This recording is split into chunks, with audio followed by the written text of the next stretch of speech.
Hey everybody, I'm Anna McEwen.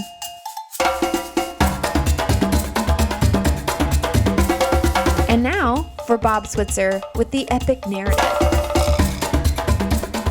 Well, look at that. Old Jacob's got himself a whole new plan, right? You remember last week? Last episode? I don't know if it's last week because you might be binging this right now and it could have just been like 45 minutes ago. Last episode, Jacob is interacting with Laban. He works out a plan.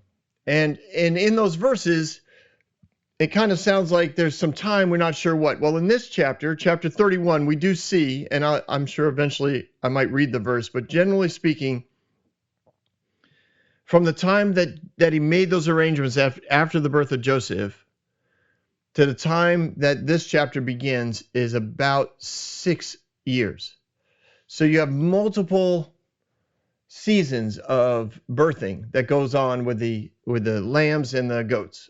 And don't forget, he's also accumulated camels and donkeys, which of course allow for movement of his family. You can load up those animals. Those are pack animals, travel animals, sturdy, desert. What do they call the camels? Desert elephants, right? Anyways, he's got what he needs, basically. I think he's got a plan.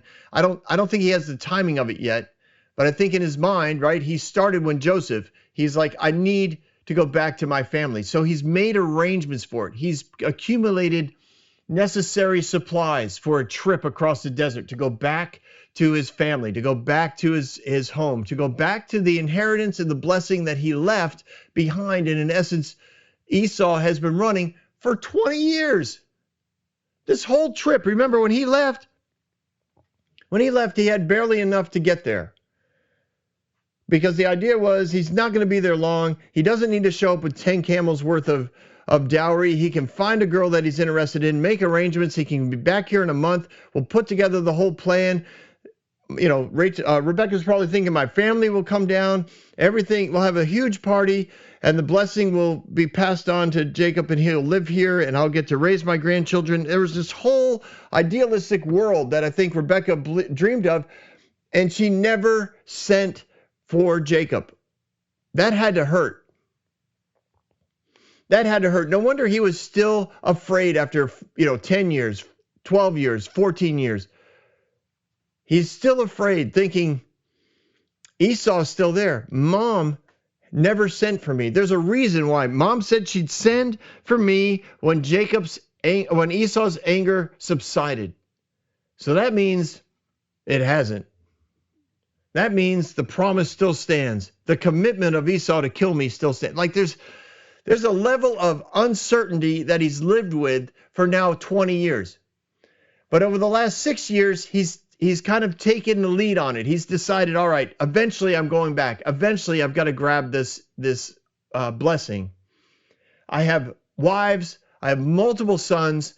I have the inheritance, the ancestral inheritance to move forward with the blessing of Abraham. Esau does not. Now, you remember Esau did marry a relative of Ishmael in hopes to kind of bridge the gap for his mom and dad, because it was really clear when they sent to him anyways, that when they sent Jacob away, it was like, okay, they don't like my wives. They really want a relative to be involved in the perpetuation of this blessing. I should marry another wife from a tribe that we're related to. So he married one of Ishmael's daughters. Well, not daughters, but through the bloodline. All of this is floating around, and for 6 years, he's been working to gain his wages. Now we find out, I'm going to skip all the way down to verse 41. 20 years he was in the household, right? 14 for the 2 daughters, and 6 years to earn wages. And it says that Laban changed the wages 10 times. 10 times. Laban is a man who's desperate for control, manipulation, the belittling and humiliation of those that are around him. I can't, working for this guy, I can imagine, because I have a really good imagination, I can imagine how nobody did anything right. It didn't matter how much you brought in. It didn't matter how well you did. You weren't good enough to be even considered, worthy to be at his table. You were lucky he let you breathe. He probably was a lot like those maniacal drug dealers, right? From Narcos on Netflix. Man, I'm addicted to that. Not addicted. I love watching those. Mostly because, I was alive during all of that as a teenager in high school and then later in college. Like, I remember all the names of these guys I know. Sorry. Bob's like, Bob, stop talking about Mexican drug cartels and South American drug cartels. On with the story. Well, I'm just saying, Laban reminds me of that type of character because he was so maniacal about making sure that he was the one that was going to be benefited. Remember, he jumped into this deal thinking that Jacob was an idiot. And then every time he would walk by Jacob's flocks, it was like they were bigger, stronger, and they were all speckled. And he'd say, you know what? I want the speckled ones. And you get to keep the plain ones. All right? And the wages would switch. And then all of the plain ones started to produce. And all of the strong ones were plain. And Laban would come in and be like, dang it, I'm switching it again. 10 times in 6 years. That's like legit panic when it comes to a business arrangement. That's panic.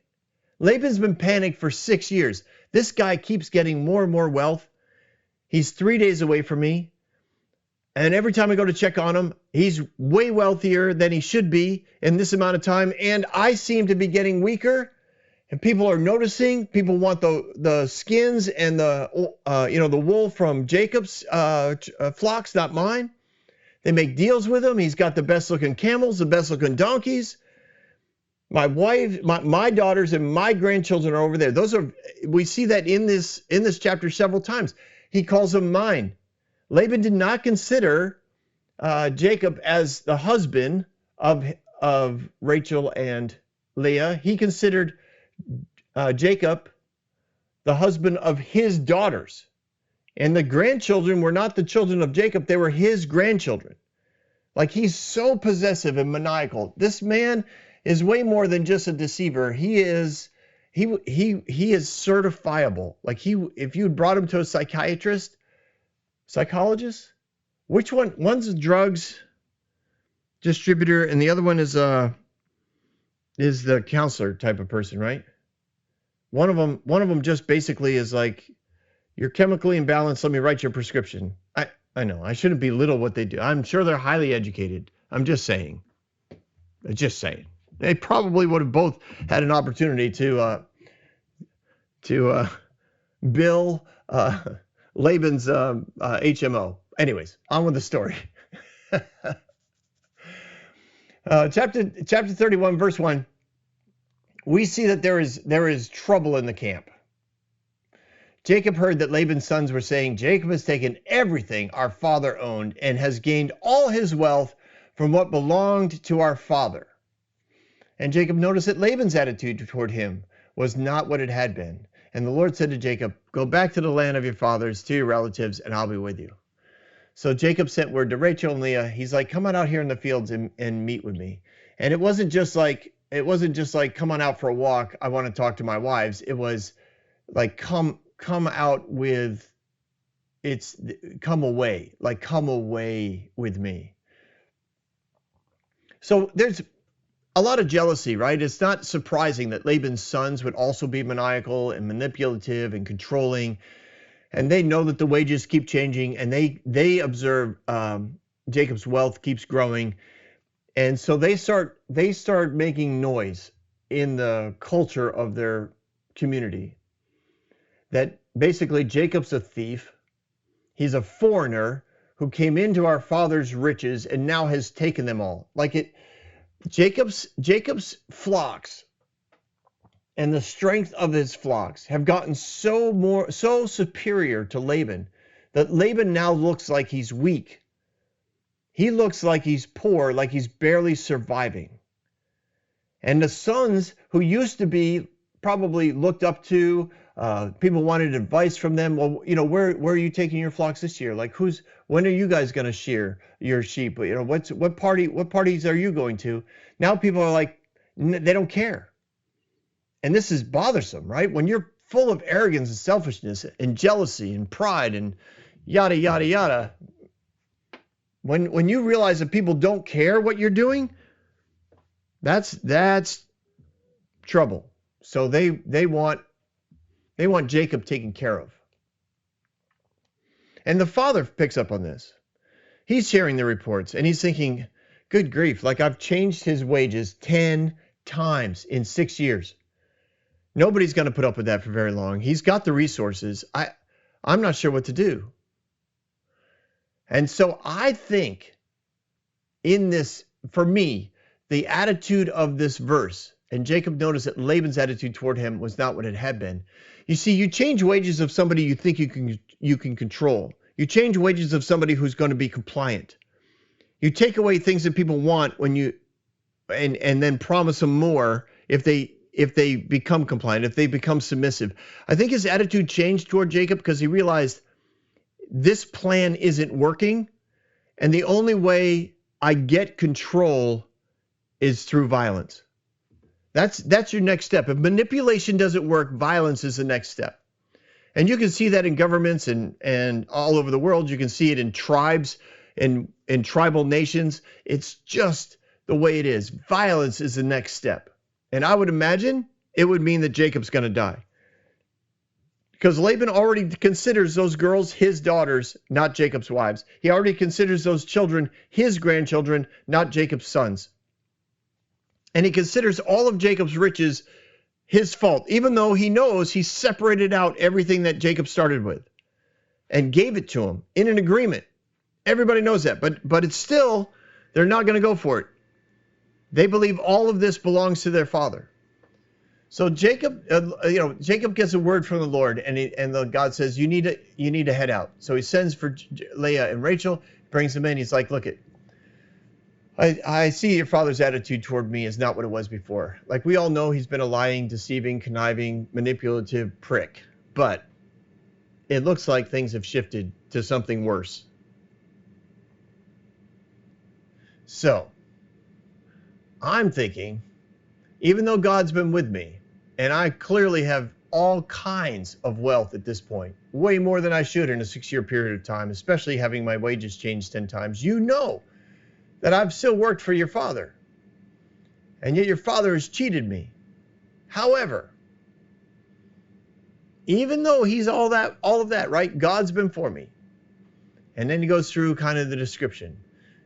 God has done this, God has done that, the breeding seasons, this went on and that went on, and the angel of the Lord came to me and told me, hey, Jacob, this is what's going on. You need to pay attention to this, pay attention to that. But I am verse 13. I am the God of Bethel, where you were anointed, and you built the pillar, where you made a vow to me. Now leave this land at once. Go back to your native land. So he walks his wives through the story, and they all know the story, but he kind of bullet points it for them. I'm guessing it was longer than 5 verses or 6 verses long. He talks them all the way through it. He's like, look at all the evidence. Da da da da da da. And in it, he does mention the Lord a few times. But I think more so for what I gained from that is that he and the Lord were still in conversation.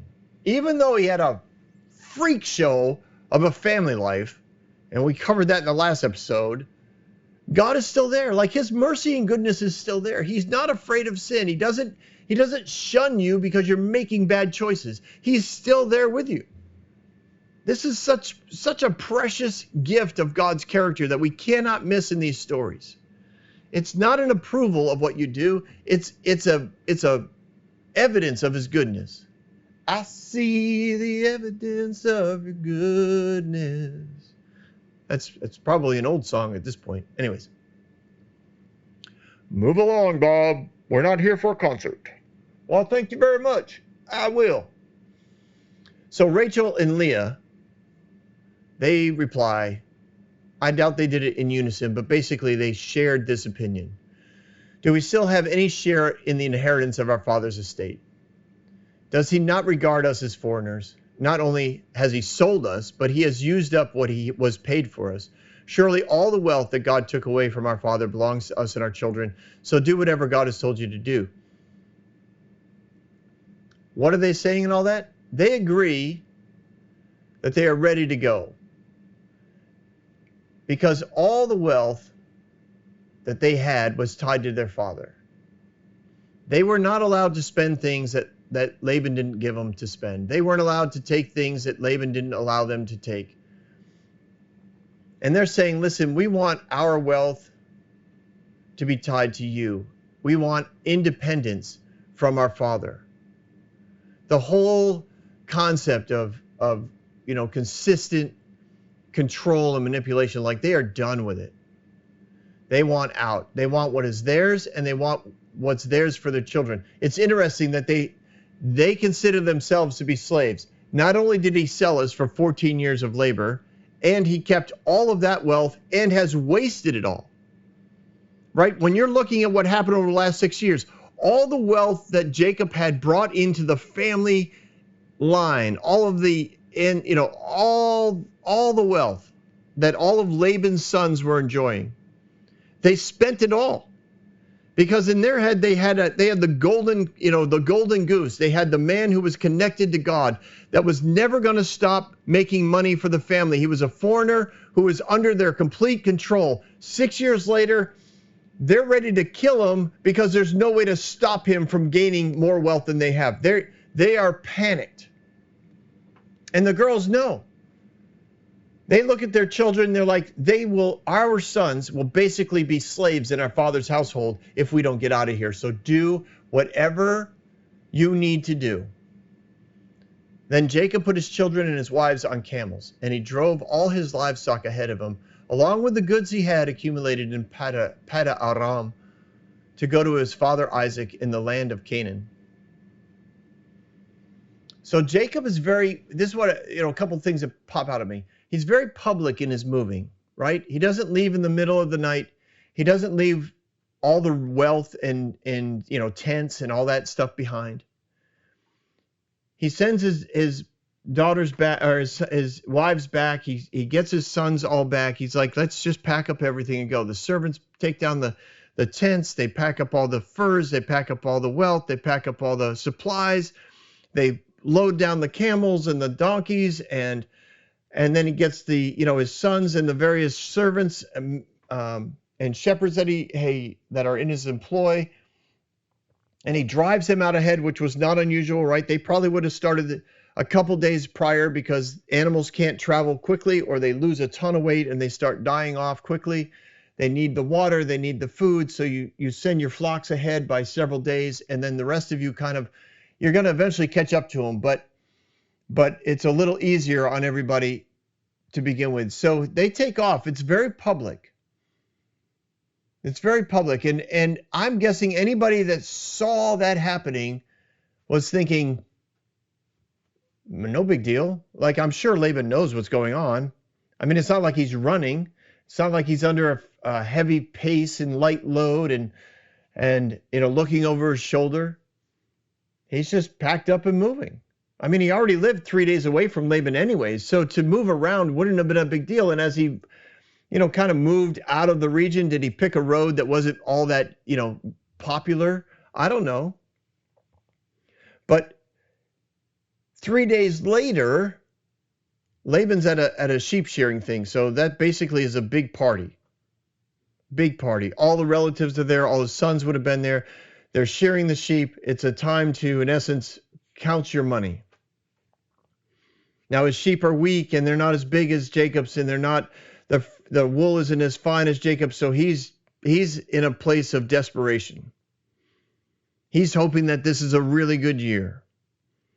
He's looking around and he's wondering, now I wonder, how much is Jacob going to get this year?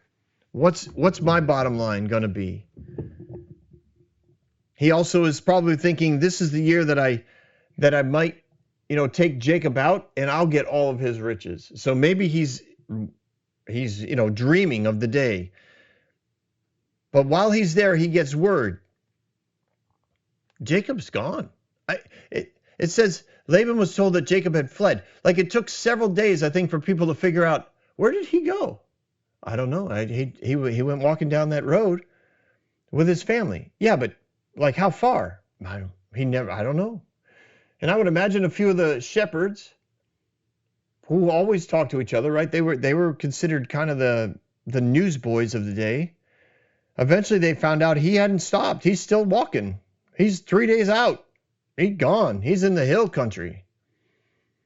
And word gets back to Laban. Laban takes all his relatives, basically puts together a posse, and they ride hard for 7 days to catch up with him in the hill country. Now, interestingly, God comes to Laban that night. God sends a dream. I love dreams. God's a great communicator. God always finds ways to get through. You don't have to know him or love him for God to get through to you. You are somebody who he loves.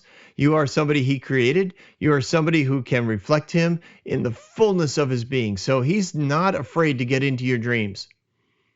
He's not afraid to send you messages. So he sends him a message. I think it's interesting. He's like, hey, be careful. Don't say anything to Jacob, good or bad. And what is God doing? Is this a threat? Is God threatening? God threatens Laban. God comes down from heaven and he lets Laban know that if you touch my anointed, then you will reap the benefits of what you've done. You will be put to death is what God is saying. Do not touch God's anointed. Do not touch the one that has received the blessings of God. Wow, that's a lot of red lines on that one. That was kind of fun. I haven't done that kind of preaching in a while. But that's the attitude that a lot of preachers have when they preach this, right? Jacob shares the blessings of God. Jacob has the blessings of God. So therefore, Laban, you can't touch him. You can't say anything good or bad about him. You can't, and preachers will preach about themselves. You can't say anything bad about me. You can't spread gossip and rumors about me. You can't touch God's anointed. That's what the Bible says. I'm just preaching the word here. This is the word. So the next day, Jacob had pitched his tent. Laban caught up with him, and they camped around him. I would imagine it was an interesting meeting, right? I'm sure Jacob knew eventually this was going to happen. He was probably hoping to get all the way back to his homeland, but that's all right. In comes Laban. Now, Jacob has the confidence that he's doing what God has told him to do. He's like, hey, it's time for you to leave because Laban's probably going to kill you, and I'll be with you. So he's put his trust in God at this point. I really think that's about all he's got. He probably has obviously he has a bunch of sons. And he's got a bunch of shepherds and servants. He's got resources around him, but there's a posse that showed up for him. So Laban says to Jacob, so what have you done? You deceived me? You've carried off my daughters like captives in war. Why did you run off secretly? Why didn't you tell me? So I could send you away with joy and singing to the music and timbrels and harps. You didn't even let me kiss my own grandchildren, my daughters. You have done a foolish thing. I have the power to kill you. But last night, your God showed up and said I shouldn't. So you're just a lucky man. But you've gone off because you want to go to your father's house. But why'd you steal my gods? Why'd you take my idols? Jacob answered Laban. And he answered him honestly, right? I was afraid because I thought you would take your daughters back, that you would take them away by force. What he means is, I was pretty confident you were going to kill me, and then they would become yours, and all of my sons would become your servants. Now, Laban clearly his perspective on this is off, and I know you could say, I look at it, I think he's clearly saying bad things about Jacob. He calls him a liar and a deceiver. He misrepresents what he did. He didn't run off secretly. He ran off publicly. He literally just walked away. But the idea that he stole that Jacob, stole the family idols was bothersome to Jacob. He's like, listen, you can look for your gods. No one here has them. If anyone in my camp has your gods, I'll kill him. So Laban went through all of Jacob's tents. Now, Jacob did not know that Rachel had stolen the family gods. It says that she took them out of the house when Laban was gone. So it must have been sheep shearing time. They knew Laban was out of the house. She's packing up, and she figured out a way to stop by the house and grab the family gods, something that evidently she found comforting, something she knew would always remind her of home.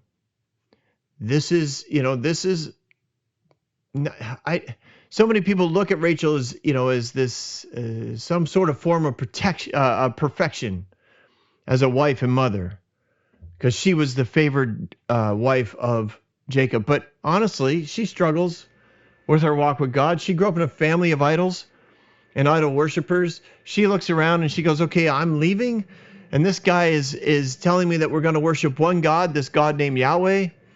We're going back to the land of his people, which means I should be adopting their practices, which is the worship of this God Yahweh. I'm going to bring a God that I'm used to, a God that I'm comforted by, a God that I like to talk to. And so she goes and she takes the family idol. So Laban goes into Jacob's tent, Leah's tent, the two female servants' tents. He can't find anything. He goes into, he enters into Rachel's tent. Rachel's like, don't be angry with me. I can't stand up. I'm having my period. So he searched, but he couldn't find the household gods because, of course, she's sitting on them. She put them in a bag and put them under her, and there she's sitting. And when women would have their monthly friend, I say that just in case you're listening with children who might need an explanation later. They would sit basically on a small hole that they would fill up with rags, and then when the rags were soaked, they would take them out, and they would sometimes they just bury them there in the hole, but often they would burn them because of basically they wouldn't call it disease, but they just knew it wasn't good to have blood. It could bring carnivores and other things that would start tracing you and use your scent to bring you harm or come into the family and search you out. So anyways, Laban, of course, is looking for all these things, and he can't find it. She's sitting on him, but he's not going to ask her to get up, because it was even though he didn't worship Yahweh, it was still considered culturally horrible to move a woman who's having her period. So he didn't move her. He trusted her. Now Laban has played the victim. He played, again, because he wants to manipulate. He's like, I'm their father. I'm the grandfather. I'm obeying God because I'm not killing you. You didn't obey God because you snuck away. You're the bad guy. I'm the good guy. And you stole my idols. So Jacob's like, look for him. So he looks for them all. He goes through everybody's stuff. He can't find them. His daughter is lying to him about it, which is interesting, right? Her respect and honor of him. And then in verse 36, Jacob was angry. He took Laban to task. He's like, what is my crime? How have I wronged you that you would hunt me down? Now that's passion right there. He's calling out the fact that they had a contractual arrangement, and Jacob fulfilled all of it. Not only did he fulfill it, he allowed Laban to change it 10 times in 6 years. I asked you 6 years ago if I could put together a separate flock so I could go see my father, so I could go to my father's land, my father's people. And we made an arrangement. It wasn't let me raise my own flock and kids 3 days away from you and put together my own family compound. You knew when we made the arrangement was I was going to leave one day. So I left. I didn't do it secretly. I left in the middle of the day. I didn't run away. I took everything with me and we walked. What crime have I done that you hunt me down and pretend that somehow you're showing mercy to me by not killing me and taking your daughters home as slaves again? This is a passionate call out to Laban.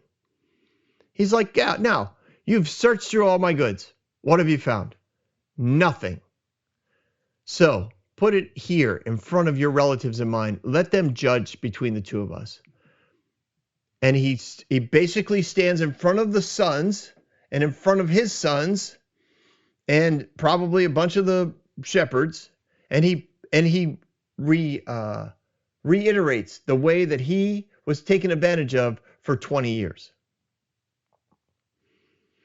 And he says in verse 42, if the God of my father, the God of Abraham and the fear of Isaac had not been with me, you would surely have sent me away empty-handed. But God has seen my hardship and the toil of my hands, and last night he rebuked you.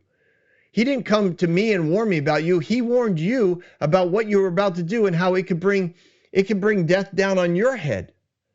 You see, I don't think God showed up to Laban and be like, hey, Laban, you do this, I'm going to kill you. He showed up and said, hey, Laban, just so you know, I know the choices that you've made to align yourself with the frequency of darkness is going to bring about death. I'm telling you right now, you are right on the edge.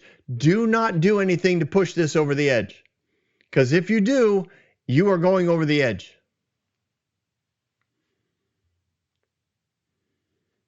So Laban answers Jacob, the women are my daughters. The children are my children. The flocks are my flocks. All you see is mine.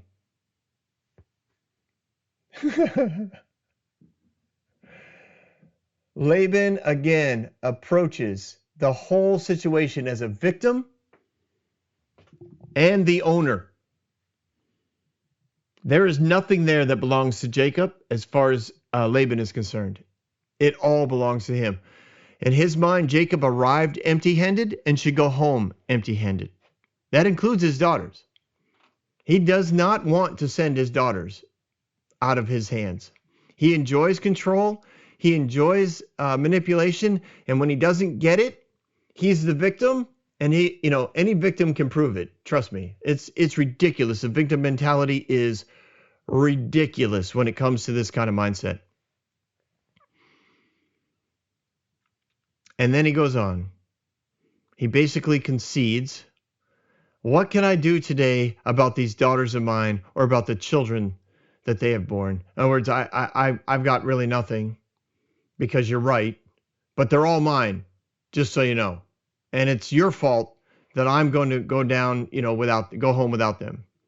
So let's make a covenant, you and I, and let it serve as a witness between us. So Jacob took a stone instead of a pillar, and Laban set up a pillar, and they called it different names, and they had they pulled everybody together, and they called on God to watch between them, and Laban's concern was, don't mistreat my daughters or take any wives that aren't my daughters, even though no one is with us. In other words, he's like, I don't want you to marry anybody else. I don't want you to have any more kids from anybody else. And just remember, even though I'm not sending any of my sons with you to keep an eye on you, God's going to keep an eye on us. And he said, so here's this heap of rocks. You don't come over here to harm me. I won't come over past this rock to harm you. And it goes on and on. They offered sacrifices there in the hill country, and they invited the relatives to a meal. So they ate together, and they showed hospitality to each other, and they spent the night hanging out, and they all got up in the morning. And the reason why they spent the night is because this shows not only hospitality, but also trust, right? Laban was there to kill Laban was there to kill Jacob. And the fact that Jacob, put up this covenant, it was like an honor thing of the covenant to say, okay, I trust you. You're not going to kill me. We'll sleep in the same place. We'll sleep, our tents will be close together. We'll have a meal together. We'll laugh and talk together. Then they said goodbye and they went to their separate homes. It says, early the next morning, Laban kissed his grandchildren and his daughters, and he blessed them. I'm guessing that probably took a couple hours. And then he mounted up and went home. And all his sons went with him. And Jacob, mounted up, loaded up, and continued moving with the flocks toward his home. But who would await him? His brother. Oh, that could be trouble. We'll look at that next week on The Epic Narrative. Don't go anywhere. We've got Bob Thoughts. All right, welcome back to Bob Thoughts. Can I just add something on to even again from last week? Like the whole attitude toward women and in the Bible, and how for so many preachers, like we don't touch it. And I don't know why. Why has the church completely ignored how manipulative and abusive the culture toward women had become, especially throughout the Old Testament? I mean, even in today's story, right? You have the two wives of Jacob are considered still to be owned by their father, and that's his whole point when he goes after him in the wilderness, is like, hey, I need my daughters and my children brought back to me. There's this, I don't know, it's a horrible attitude. And yet I don't ever remember in all the years that I was in church and all the years that I preached, not every week, because I was not ever the senior pastor, although I am currently looking for a position. If you know of any church that could take this kind of radical message, just let me know, because, message me privately. Anyways, all the years that I preached it, taught it to youth groups and leaders, and occasionally on a Sunday morning, I never once remember going at it from how terrible this father of the faith treated and his attitude toward women. How far had they fallen from the original identity and destiny that God had presented so clearly in Genesis, in the beginning? These guys were a lot closer to the beginning than we are. And yet the approach, the disconcerted hierarchy that had already taken place between men and women is honestly, it is breathtaking.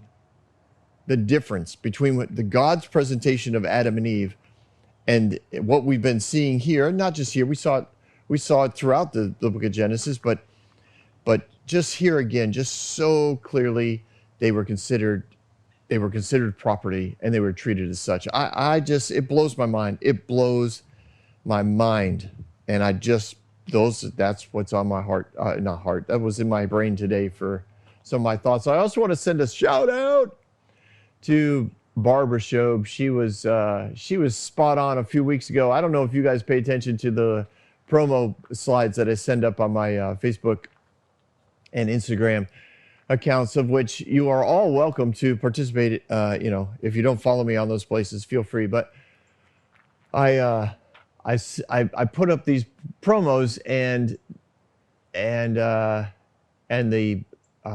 episode had gone out. Well, the wrong episode had gone out. So I had matched it with in essence, the wrong promos as well. And she messages me personally in Messenger and says, hey, whatever happened to the next part of the story? Why did we skip an entire chapter? I was like, no, everything's fine. I mislabeled it, blah, blah, blah. And then I was like, wait a minute, maybe, when I listened to the podcast, and I do listen every time it comes out on Monday morning, I listen to it. I thought to myself, wow, that seems like that something seemed wrong. And then I thought, no, Bob, because by the time it comes out on Monday, I've already listened to it probably 4 times, plus I actually recorded it. So I thought you're just like, whatever. I remember the part that theoretically is missing. I'm sure she was wrong. And then I was like, actually, I went back again. And I was like, dang it, we did miss it. We loaded the wrong one. So I reached out to my producer, and of course he volunteers, bless his heart. And he was out with his family that day. It was like Halloween night or whatever. And we didn't get around to it. He messages me back at like 1 a.m. and says, okay, it's all fixed. And I was like, 1 a.m., dude, what are you doing out of bed? Oh, man, bless his heart. And it took a while to get around the World Wide Web. I think it finally got on iTunes. That was the last place that it loaded on their platform, I think by 9 o'clock in the morning. But we got the right one up finally. So some of you might not even know because you're a few weeks behind. But yes, for about 24 hours, people were able to listen to a week ahead, a week in advance. But that's all right. Considered a preview. Or some of you got ahead. So now we're all decently in an order. And thank you, Barbara. Or I honestly would have never caught it. I would have never caught it because I just thought, well, I guess, I'm just remembering. Whatever. I was misremembering. Anyways, bless you guys. I appreciate those of you that listen regularly. Reach out anytime. We love you all here at the Epic Narrative, and look forward to talking to you again next week.